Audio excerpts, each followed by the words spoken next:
Okay, what if I told you that for over 100 years, governments have been secretly talking to extraterrestrial beings? It sounds wild, I know. But that is the explosive claim at the center of a transcript from researcher Jordan Maxwell.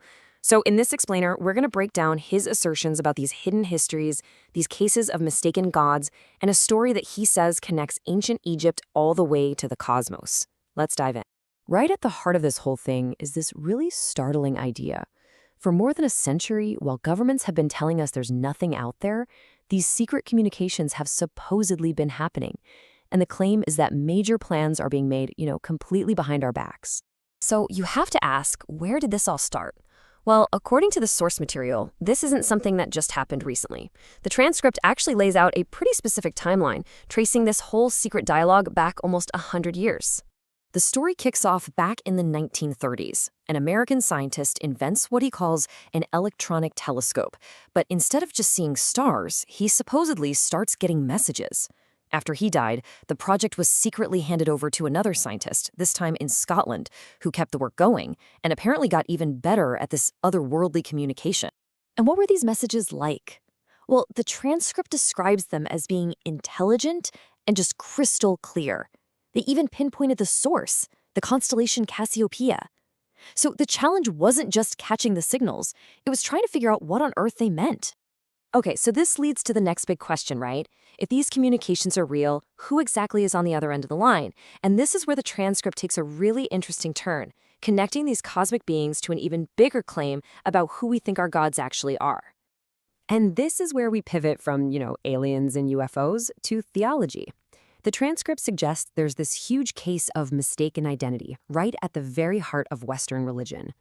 It all starts with a little bit of linguistics. See, the Latin word for God is Deus, and that's the root for words we use all the time like deity. Well, the claim here is that this word comes directly from the name of the Greek god Zeus. So this really lays out the core of the argument that prayers that are directed to the Christian God are actually, maybe unknowingly, being sent to Zeus.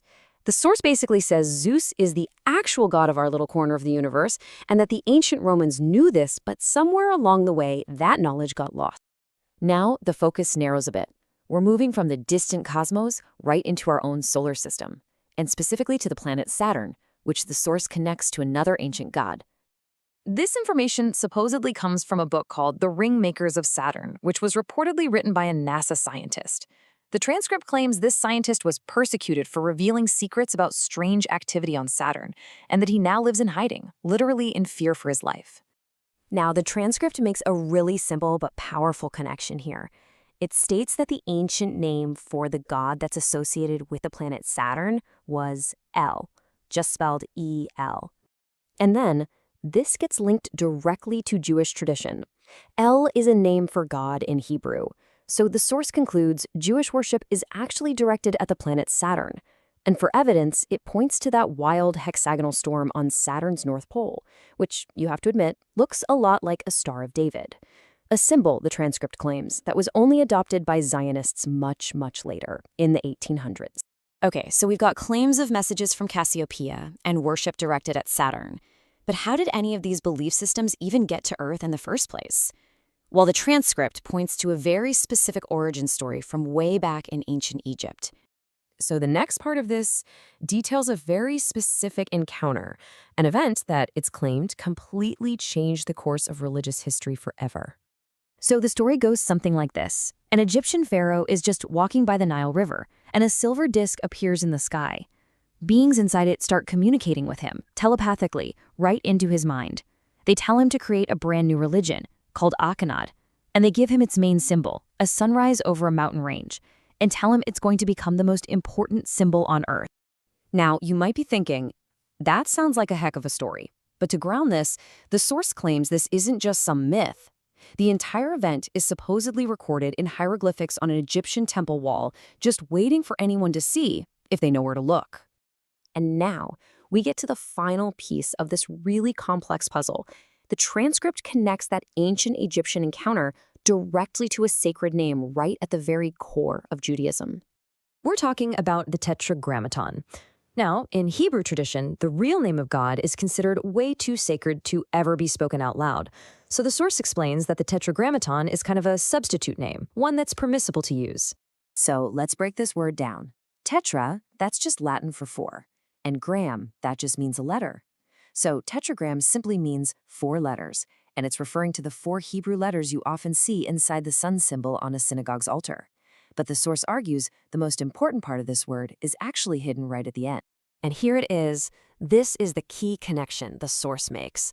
It highlights that suffix at the end of the word aton, Aton. And who was Aten? Well, Aten was the Egyptian sun god. He was most famously worshipped by the pharaoh Akhenaten, who, interestingly enough, some historians connect to that very same story of the silver disk. The transcript argues that this linguistic link is definitely not a coincidence. So, here's the bottom line. The source concludes that the word tetragrammaton is basically a code. It's a hidden clue that points directly back to the Egyptian sun god Aton, and in doing so, it links modern worship all the way back to that pharaoh's strange encounter by the Nile River. And so we end up right back where we started, with a secret history.